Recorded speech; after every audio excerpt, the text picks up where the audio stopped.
अस्सलामुअलैकुम, कैसे हैं आप सब लोग। आज की वीडियो का टॉपिक है कि हमारी शर्ट का गला पीछे की तरफ क्यों जाता है। इस तो जस्ट कुछ लोगों के माइंड में ये चीज़ चल रही होती है कि कमीज़ का जो बैक साइड है ना उसको बढ़ा लें, फिर हमारा ये मसला जो है वो क्लियर हो जाएगा। तो ऐसा नहीं है। इसकी बहुत सारी रीज़न होती हैं कि हमारा जो गला है पीछे की तरफ क्यों जाता है। जस्ट ये नहीं कि हमने बैक को बढ़ा लेना है और फिर हमारा ये मसला जो है वो क्लियर हो जाएगा। 5-6 इसके रीज़न होते हैं। एक एक पॉइंट आपको आज की वीडियो में समझने का मौका मिलेगा, लेकिन आपने वीडियो को बिल्कुल भी स्किप नहीं करना, फुल वॉच करना है। मैंने शर्ट कटिंग पे डिटेल में वीडियो अपलोड की थी, जिसका ये आपको जो है वो थंबनेल शो हो रहा होगा। आपने इस पे इतना प्यार दिया, इतनी दुआएं दी, इतनी मुझे दिल से खुशी हुई और मैंने सोचा कि आपका ये मसला भी जो है उसको क्लियर किया जाए, क्योंकि बहुत सारे कमेंट्स आ रहे थे कि हमारे साथ ये मसला होता है, तो प्लीज़ इस पर भी एक वीडियो बनाएं। तो आपने इस वीडियो को बिल्कुल भी स्किप नहीं करना। तो चलें जी, वीडियो को स्टार्ट करते हैं। यहाँ पे हमने जो है वो बैक साइड रखी है। आपने अभी इसके ऊपर फ्रंट साइड नहीं रखनी, क्योंकि मैं आपको समझाने के लिए ये मेथड बताऊंगी।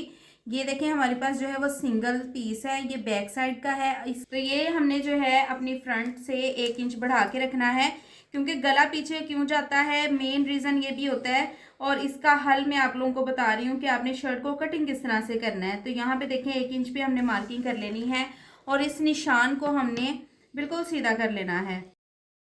हमने इसके ऊपर अपनी फ्रंट साइड रखनी है। जो हमारा फ्रंट साइड का पीस है उसको हम रखेंगे इसके ऊपर। तो यहाँ पे देखें, बंद वाली साइड मैंने इस तरफ रखी है, ये ओपन वाली साइड मेरी तरफ है। सबसे पहले आपने डिज़ाइन देख लेना है कि डिज़ाइन जो है वो ऊपर नीचे किस तरफ फ्लावर्स जा रहे हैं, तो उस तरह ही आपने जो है फ्रंट और बैक को बिछाना है। यहाँ पे सबसे पहले हमने तीरे के लिए मार्किंग करनी है कि तीरे की हमने जो है वो कितनी मेजरमेंट्स हैं हमारी और हमने कितना तीरा रखना है। तो यहाँ पे हमारा जो तैयार तीरा है वो 14.5 इंच है, तो उसका हाफ करके हम यहाँ पे निशान लगाएंगे और उसमें आधा इंच हमने जो है वो सिलाई का मार्जिन डालना है। तो ये हमने सीधी लाइन यहाँ पे लगा देनी है। यहाँ से हमने हाफ इंच पे निशान लगाना है, जहाँ पे हमने इस तरह से तीरा डाउन करना है अपना, उसके लिए यहाँ पे मार्किंग करेंगे हाफ इंच की। और गले के लिए निशान लगाएंगे कि हमने गला कितना खुला पहनना है। तो गले की खुलाई हमने रखनी है 3.5 इंच, तो 3.5 इंच पे यहाँ पे निशान लगाएंगे और इन निशानों को आपस में मिलाना है। ये जो फ्रंट का पीस है ना, इन निशानों को आपस में मिलाना है। अब हमने ये मार्किंग जो करनी है उस चीज़ को आपने समझना है। यहाँ पे तो हमारी कटिंग होनी है, तो यहाँ पे हम थोड़ा सा निशान लगा लेते हैं जहाँ पे हमारी सिलाई आएगी। जब हम तीरा जोड़ेंगे तो हमारी सिलाई आएगी, वो निशान हम लगा लेते हैं। यहाँ से देखें, हमने इस जगह से ये जो तीरा है हमारा, ये दोनों जो पॉइंट होते हैं इनके मिड से हमने जो है वो लेंथ लेनी है। तो यहाँ से हमने लेंथ लेनी है, ये जो हिप की सिलाई जहाँ पे आ रही है ना, वहाँ तक हमने लेंथ लेनी है कि कितनी आ रही है हमारी। तो यहाँ पे हमारी आ रही है 21 इंच, ठीक है। उसके बाद हमने ये हिप वाली जगह से ये जहाँ पे चेस्ट की सिलाई लगी हुई है यहाँ तक नाप लेना है। तो यहाँ पे नाप आ रहा है 13.5 इंच। ये 2 साइज हमने ले लेने हैं। यहाँ से देखें, ये जो हमने सिलाई का निशान लगाया ना, यहाँ से हमने नीचे नापना है 21 इंच। लेकिन अब यहाँ से मैं आपको एक बात समझा दूँ, क्योंकि हमने बैक बढ़ानी है इसके ऊपर, तो हमने क्या करना है, आधा इंच ऊपर की तरफ कर देना है, क्योंकि बैक हमारी ऊपर बढ़ के आनी है। तो इस चीज़ को आपने हमेशा माइंड में रखना है। जो आप बैक साइड इस तरह से बढ़ा के कटिंग करेंगे ना, तो उसका साइज़ जो है वो थोड़ा सा डिफरेंट होता है। अब यहाँ से अगर मैं आपको ये समझाने के लिए निशान लगाए थे, अगर मैं यहाँ से ही साइज़ लूँगी, 21 इंच पे निशान लगा लूँगी और बैक भी हमारी बढ़ के आएगी, तो जाहिर सी बात है कि ये चीज़ हमारी लंबी हो जानी है और फिर ये हमारे साइज़ का फ़र्क पड़ जाना है। हिप से चौक तक जो सिलाई होती है ना, उसमें फ़र्क पड़ जाना है। इसलिए हमने जितनी हमारी बैक बढ़ के आनी है ऊपर आधा इंच, तो इंचेस टेप को भी आपने ये वाली जगह से ऊपर को उठा देना है। ये जो सिलाई के लिए निशान लगाया ना, वहाँ से आपने इंचेस टेप को ऊपर को उठा देना है और 21 इंच नाप लेने हैं कि कहाँ पे आ रहे हैं। तो यहाँ पे आपने निशान लगाना है और इस निशान को आपने स्केल के साथ इस तरह से स्ट्रेट कर लेना है। इस निशान से ऊपर हमने लगाना है 13.5 इंच पे निशान, क्योंकि हमारा जो यहाँ से गैप है हिप से चेस्ट तक का, वो 13.5 इंच था और आधा इंच हमने जो है वो सिलाई का मार्जिन डालना है कि हमारा आधा इंच, जब यहाँ से बाजू जुड़ेंगे तो आधा इंच सिलाई का मार्जिन होगा, तो 14 इंच पे हम निशान लगाएंगे। 13.5 साइज था, आधा इंच हमारा सिलाई का मार्जिन हो गया। अब इस लाइन को भी हमने बिल्कुल सीधा कर लेना है। अब ये जो हमारा निशान आ रहा है ना तीरे का, इस निशान को हम यहाँ तक सीधा ले आएंगे। चेस्ट साइज है हमारा 20। तो यहाँ पे हम मार्किंग कर लेंगे। अब यहाँ पे देखिए हमने तीरे से आधा इंच पीछे की तरफ रखना है। अगर आपके बहुत ज़्यादा यहाँ पे झोल उठते हैं तो फिर आपने क्या करना है, पौना इंच कम करना है, लेकिन अगर नॉर्मल साइज है तो आधा इंच कम करना है। तो मैं यहाँ पे देखें आधा इंच करूँगी कम, और इस लाइन को हमने तिरछे में ऊपर तीरे वाली लाइन के साथ जो है ऐसे मिलाना है। अब जैसे कि मैंने अपनी पहली वीडियोस में भी बताया है कि इस लाइन का हाफ करेंगे, उसके बाद यहाँ से हमने 1 इंच का जो है वो यहाँ से उठाना है फासला तकरीबन।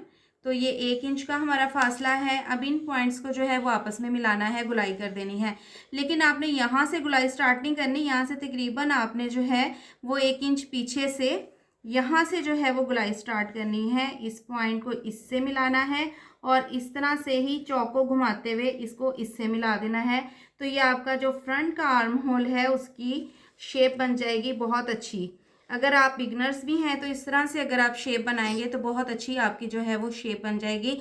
ये हमारा जो है वो फ्रंट आर्म होल बन गया है इस तरह से। अब आपको लग रहा होगा कि ये गैप हमारा बहुत कम है। ये गैप इसलिए कम है, देखिए हमने ये साइज़ पहले ले लिया, हमारा ये साइज़ जो है वो परफेक्ट आया है। अब जब हमने बैक को इसके ऊपर बढ़ाना है तो ये साइज़ हमारा खुद ब खुद यहाँ से आधा इंच और बढ़ जाएगा ऊपर की तरफ। तो ये तरीका मैंने आपको इसलिए बताया है कि आपने 1 इंच बैक बढ़ा के रख ली, इस कपड़े को 1 इंच नीचे करके यहाँ पे रख लिया। उसके बाद आपने यहाँ से तीरे से हिप तक का गैप नापा, फिर आपने ये निशान लगाए और उसके बाद जो है आपने आर्म होल बनाया।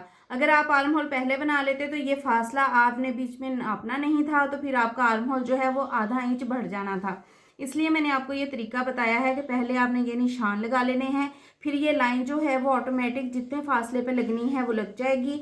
उसके बाद आपने जितनी बैक बढ़ानी है उसको जब आप बढ़ाएंगे तो आपका ये जो शोल्डर है ना ये परफेक्ट आएगा। अब मैं यहाँ पे शर्ट की बाकी मार्किंग भी कंप्लीट कर लूँगी। हमारा मेन मसला जो है वो गला पीछे की तरफ क्यों जाता है इस टॉपिक पे है।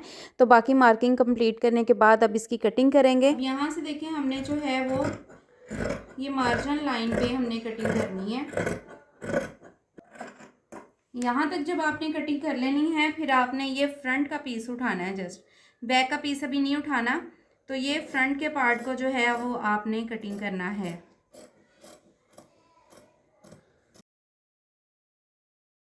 अब यहाँ से देखिए हमने बैक साइड को 1 इंच बढ़ाना है, इस जगह से 1 इंच हमने बढ़ाना है। पहले इस लाइन को ऊपर को ले जाएंगे, फिर यहाँ से 1 इंच रखना है हमने इस जगह से।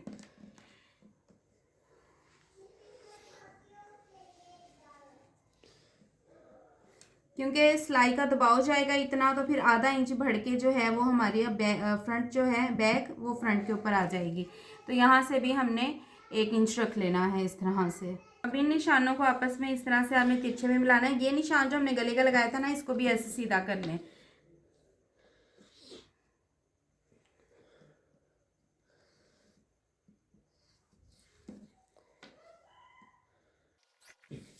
अब इस तरह से हमने बैक जो है वो बढ़ा लेनी है।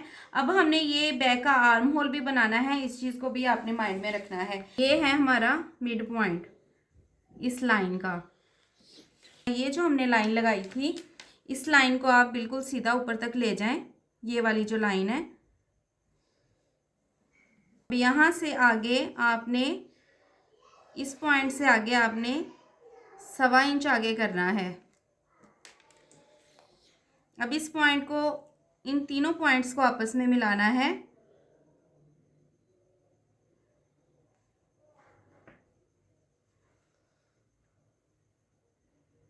अब यहाँ पे एक चीज़ आप समझ लें कि यहाँ पे कुछ लोगों के क्वेश्चन होंगे। यहाँ से जो फ्रंट है हमने उसको यहाँ से गैप रख के गुलाई दी थी, लेकिन बैक को हमने इसके साथ ही मिलाना है। अच्छा, जिन लोगों के बैक साइड ये साइड हैवी होते हैं ना तो फिर आप यहाँ से गैप थोड़ा ज़्यादा भी दे सकते हैं, ठीक है। इस चीज़ को भी आपने, सबका जो साइज़ होता है ना वो डिफरेंट होता है। किसी का यहाँ से गैप ज़्यादा देना पड़ता है, किसी का कम देना पड़ता है। तो इस चीज़ को आपने माइंड में रखना है कि हर वीडियो में कटिंग डिफरेंट क्यों होती है, तो वो साइज़ के अकॉर्डिंग करनी पड़ती है। मैं फालतू कपड़े पे कटिंग नहीं बता रही, कस्टमर की शर्ट पे बता रही हूँ। ये वाला पीस पकड़ेंगे और बैक पार्ट की कटिंग हमने जो है वो कर देनी है।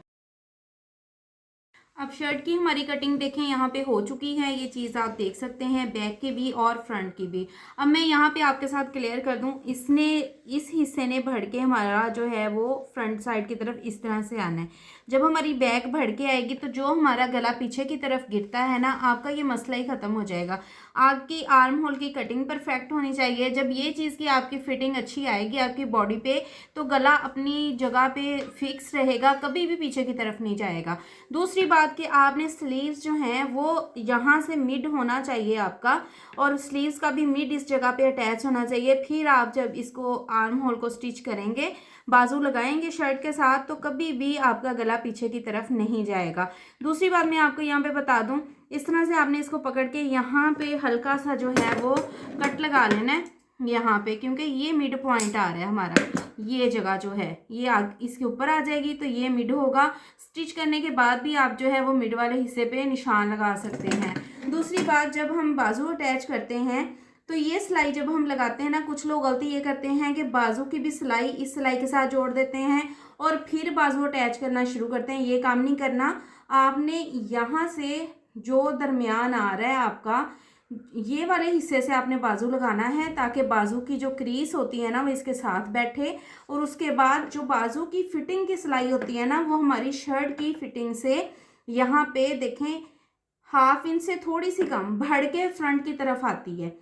हमारी जो बाजू की सिलाई होती है ना, वो शर्ट के साथ यहाँ पे बढ़ के लगती है और यहाँ से प्रॉपर बैठनी चाहिए। तो कभी भी आपका गला जो है वो पीछे की तरफ नहीं जाएगा, क्योंकि जब बाजू घूमता है ना पहनी हुई शर्ट का, तो जब बाजू पीछे की तरफ घूमता है तो फिर गले को भी पीछे की तरफ उठाता है। तो ये चीज़ें आप माइंड में रखा करें। जिनके साथ ये मसला होता है, बॉडी शेप का भी मसला हो सकता है, जिनके साथ ये प्रॉब्लम होती है, तो वो कमीज़ अपनी बैक जो है वो बढ़ा के रखें और अपने परफेक्ट स्लीव्स अटैच करें, आर्म होल की कटिंग परफेक्ट करें। मैंने यहाँ पे गला ट्रेस क्यों किया है, ये मैंने जस्ट आप लोगों को समझाने के लिए किया है। जब जितना आपने गला चौड़ाई में पहनना होता है, आप उसके मुताबिक निशान लगा लिया करें, फ्रंट पे भी और बैक पे भी।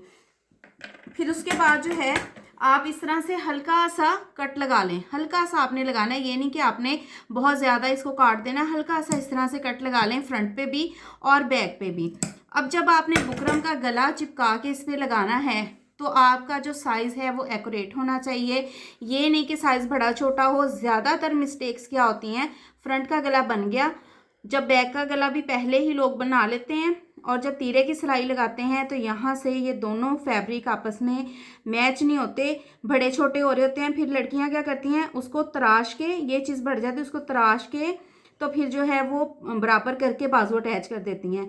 तराशने से क्या होता है, ये साइज़ आपका कम हो जाता है, खिंचाव आता है। जब खिंचाव आता है तो शर्ट पीछे से नीचे की तरफ खिसकती है और यहाँ से तीरा आपका ऊपर की तरफ उठता है, तो गला जो है हमारा वो ऊपर को चढ़ना शुरू हो जाता है और पीछे की तरफ गिरता है। तो ये चीज़ें आपने नहीं करनी। आपकी सिलाइयाँ बराबर आनी चाहिए, गले जो हैं वो एक्यूरेट साइज़ में बनाएं। आज का टॉपिक था कि गला पीछे की तरफ क्यों गिरता है, मैंने आपको वजह बता दी है। अगर आप फुल कमीज़ की कटिंग सीखना चाहते हैं तो ये वीडियो आपके सामने शो हो रही है, इस वीडियो को आपने लाजमी देखना है। आपको हर चीज़ जो है वो आसानी से समझ में आ जाएगी। इसमें मेन जो चीज़ मैंने बताई है कि शर्ट कटिंग करते वक्त ये आर्म होल की लाइन कितने इंच पे लगानी है, इतने आसान तरीके से बताया है कि आप इस वीडियो को देखेंगे तो आपको हर पॉइंट जो है वो परफेक्टली समझ में आ जाएगा। तो ये आज का हमारा टॉपिक था। और अब आपने जो है वो कमेंट सेक्शन में मुझे बताना है कि कोई डाउट तो नहीं आपका रह गया, कोई बात पूछने वाली हो तो आप पूछ सकते हैं। चले जी, मिलते हैं नेक्स्ट वीडियो में। अच्छा सा कमेंट कीजिएगा, चैनल को सब्सक्राइब कर दीजिएगा, बेल आइकन को भी प्रेस कर दीजिएगा। मिलते हैं नेक्स्ट वीडियो में। अपना बहुत सारा ख्याल रखिएगा। अल्लाह हाफिज़।